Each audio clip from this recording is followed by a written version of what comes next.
وفاق المدارس کے امتحان اور پیپر آنے والے ہیں. ہر طالب علم اس کوشش میں ہوتا ہے کہ ہمیں کوئی ایسا وظیفہ بتایا جائے کہ ہم امتحان میں اعلیٰ نمبر حاصل کر لیں، 100/100 نمبر لے لیں. تو میرے دوستو، آپ کو ایک وظیفہ ایسا بتلاتا ہوں، اگر آپ اس پہ عمل کر لینا پھر زندگی میں آپ کو کسی وظیفے کی ضرورت نہیں پڑے گی. وہ وظیفہ یہ ہے کہ آپ جس چیز کا امتحان دے رہے ہیں اس چیز کو اچھے طریقے سے یاد کر لیں، اس کتاب کو اچھے طریقے سے یاد کر لیں. زندگی میں کسی وظیفے کی آپ کو ضرورت نہیں پڑے گی.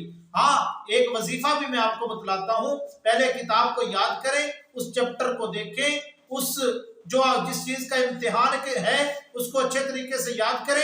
اس کے بعد آپ یہ وظیفہ کر لیں. جب امتحان کا پرچہ آپ کے سامنے آئے تو آپ یہ عمل کریں: کاف ہا یا عین صاد، یہ کہہ کے آپ نے مٹھی بند کر لینی ہے، اور اس کے بعد آپ نے صاد، عین، یا، ہا، کاف یہ کہہ کے مٹھی کھول دینی ہے. انشاءاللہ اللہ کے فضل و کرم سے اللہ آپ کے ذہن کو کھول دیں گے، دماغ کو کھول دیں گے، اور آپ انشاءاللہ اچھے طریقے سے پیپر دے کے آئیں گے. اللہ عمل کرنے کی توفیق عطا فرمائے.